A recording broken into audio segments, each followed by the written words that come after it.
శ్రీమాత్రే నమః. సద్గురు జ్యోతిషాలయం 2025 మే నెల రాశి ఫలితాలని మనం తెలుసుకోబోతున్నాం.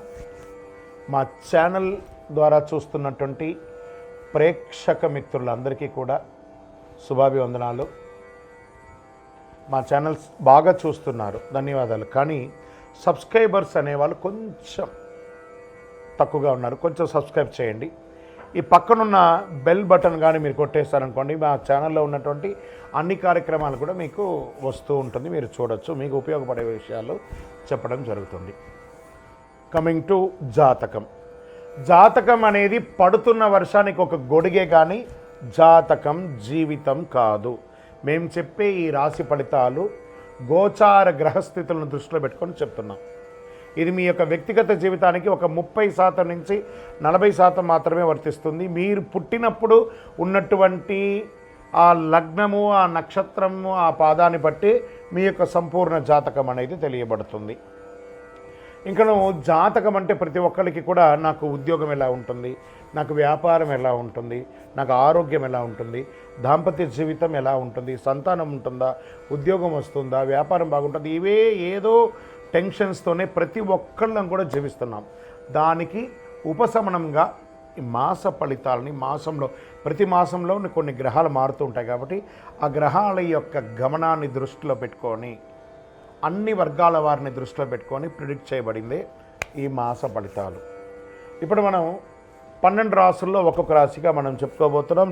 జాతకం ఎవరైనా మీ పరిసర ప్రాంతాల్లో ఉన్నటువంటి సద్గురువుల్ని సంప్రదించి జాతకం తెలుసుకోండి. లేదా మా ద్వారా తెలుసుకోవాలనుకుంటే 21 వయసు లోపు ఉన్న వాళ్ళు అడగకూడదు. ఎందుకంటే మీరు విద్య చదువుకుంటున్నటువంటి వారు కాబట్టి మీరు ఖచ్చితంగా మీ యొక్క వ్యక్తిగతమైనటువంటి జీవితంలో 21 సంవత్సరాల వరకు జాతకం అడగకండి. 60 సంవత్సరాలు దాటిన వారు మీరు అన్నీ అనుభవించుంటారు, మంచి చెడు అన్నీ చూసుంటారు కాబట్టి మీకు జాతకంతో పని లేదు. అడగడానికి కూడా ఇల్లీగల్ అఫైర్స్కి సంబంధించింది ఏది అడగకూడదు. నాకు అప్పులు బాగా ఉన్నాయి, జాతకం చెప్పనంటే ఎవరు చెప్పరు. మీ అప్పులు తీసుకున్న చోట ఖచ్చితంగా కష్టపడి ఇవ్వండి, అదొకటే జాతకానికి ఉన్నది.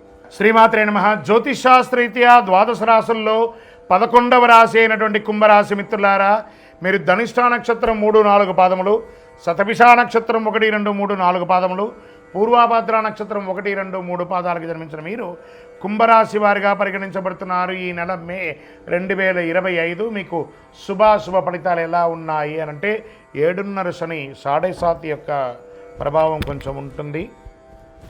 కుంభరాశి మిత్రులారా, ఈ మాసం అనుకూల ప్రతికూల ఫలితాలు మిశ్రమంగా ఉంటాయి. బుధుడు అనుకూలంగా ఉన్నాడు, శని జన్మంలో ఉన్నాడు, 7.5 శని ప్రభావం ఉంటుంది. శుక్రుడు చాలా అనుకూలమైన ఉన్నత స్థితిలో ఉన్నాడు. బృహస్పతి నెల మొదటి అర్ధభాగంలో సగటు ఆర్థిక ఫలితాల్లో అందిస్తున్నాడు. అంచనాలకు మించి ఖర్చు ఉంటుంది. ఆర్థిక సౌకర్యం సంతృప్తికరంగా ఉంటుంది. అన్ఎక్స్పెక్టెడ్ ధన ప్రవాహం ఉంటుంది. మరియు కొత్త పెట్టుబడులు అనుకూలంగా ఉంటుంది. మీ ప్రత్యక్ష ప్రభావం పెరుగుతుంది. నూతన వివాహానికి అవకాశం ఉంటుంది. ప్రభుత్వం నుండి పొందవలసిన రాయితీలు, పర్మిషన్స్ అవన్నీ దొరుకుతాయి. సోదర సోదరీమణులతో ఉన్నటువంటి సమస్య ఒక గుదిబండలాగా తయారవుతుంది మీకు. అదేంటి గురుగారు ఇలా చెప్తున్నారు, బాగుందంటున్నారు వాళ్ళంటే చాలా ఉంది. కళత్ర దోషంలో చాలా ఉన్నాయి. భార్యాభర్తల మధ్య సఖ్యత లోపం, అన్నతమ్ములో మీకు నెత్తి మీద కూర్చొని మిమ్మల్ని ఇబ్బంది పెట్టే అవకాశాలుగా ఉన్నాయి.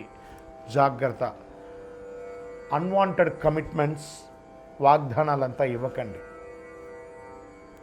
వివాదాలు ఉంటాయి. మాస ద్వితీయంలో వృత్తి వ్యాపారంలో అంతంత మాత్రంగా సాగినా అవసరానికి చేతులు నిల్వ ఉంటుంది. ఉద్యోగంలో సహోద్యోగుల వివాదాలు ఉంటాయి. ఇతరుల వ్యవహారంలో జోక్యం ఖచ్చితంగా చేసుకోకండి. సంతాన యోగ్యం అద్భుతంగా ఉంటుంది. ఆస్తి సమస్యల్లో సహనం పాటించండి, లేదా మీరు నష్టపోయే అవకాశాలు ఎక్కువ కనబడుతున్నాయి. ఇష్టదైవ ప్రార్థన చేయండి. దైవానుకూలం కావాలి. ఈ నెల కుంభరాశి మిత్రులారా, మీకు దైవానుకూలం కావాలి, తప్పదు. దైవ ప్రార్థన ఖచ్చితంగా చేయాలి. పాత వాహనాన్ని మార్చాలనుకున్న వాళ్ళు మార్చకండి, ఇప్పుడు అలాగే ఉంచండి. విద్యార్థులకి పబ్లిక్ రిలేషన్, మీడియా మరియు టెలికమ్యూనికేషన్ చదువుతున్న విద్యార్థులకి ఈ నెల బాగా ఉంటుంది. ఆరోగ్యపరంగా కడుపు లేదా నోటికి సంబంధించిన కొన్ని సమస్యలు, జననేంద్రియాల ప్రాంతంలో ఇన్ఫెక్షన్స్, నడుము చుట్టూ కొంత అసౌకర్యం, అప్రమత్తంగా ఉండండి. సర్జరీ కూడా అయ్యే అవకాశాలు ఉన్నాయి. మాస్టర్ చెకప్ చేసుకోండి. బయట ఆహారాలు తినడాన్ని నివారించండి. రాజకీయ నాయకులకి ఇది గడ్డు కాలం, తస్మాత్ జాగ్రత్త. మీ డాక్యుమెంట్స్ అన్నీ కూడా జాగ్రత్త. షేర్ మార్కెట్లో పెట్టుబడి పెట్టి పోగొట్టుకోకండి. మీడియా రంగం వారికి చిన్న చిన్న అపనిందలు ఉంటుంది, జాగ్రత్త. ఐటీ రంగం వారికి చాలా దిగువగా కనబడుతుంది, జాగ్రత్తగా ఉండండి. ఈ నెల ఓవరాల్ జాగ్రత్త జాగ్రత్త జాగ్రత్త.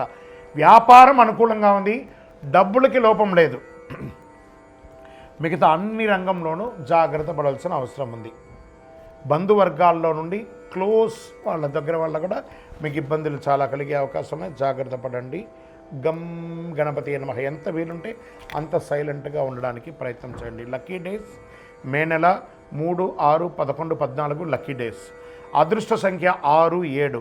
చంద్రాష్టమం 8 మే 8, 5, 2025 12 గంటల 55 నిమిషాల నుండి 10 గంటల 10, 5, 2025 1 గంట 42 నిమిషాల వరకు చంద్రాష్టమం ఉంటుంది. ఈ 2.5 రోజులు ఇంకా జాగ్రత్తగా ఉండవలసినటువంటి సమయం. పరిహారం శని భగవానుని ప్రార్థన చేసుకోండి. నవగ్రహాలకి వీలుంటే డైలీ 19 ప్రదక్షిణాలు చేయండి. గురువారం దక్షిణామూర్తిని ఆరాధన చేయండి. ఆంజనేయ స్వామి ఆరాధన చేయండి. మీ ఇంటి ఇలవేల్పుకి మీ వయసు ఎంత ఉందో అన్ని దీపాలు నువ్వుల నూనెతో వెలిగించండి.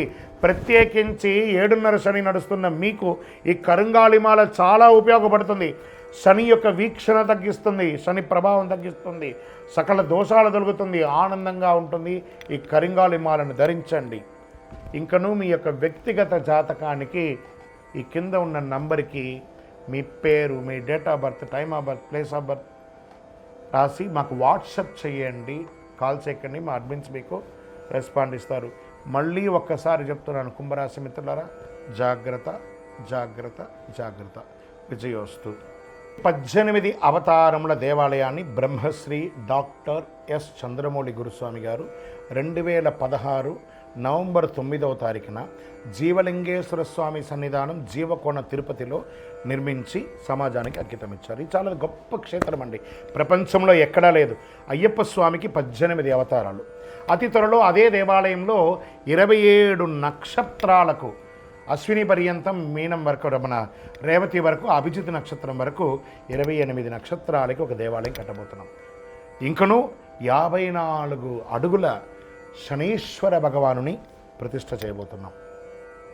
ఇది ఒక చిన్నపాటి అడవి ప్రాంతంలో ఉంటుంది, కానీ సిటీలోనే ఉంటుంది. కపిలతీర్థం, అక్కడ అలిపిరి కపిలతీర్థం జీవకోణ ఎయిర్పోర్ట్ వరకు ఒకటే కొండ కింద అనమాట.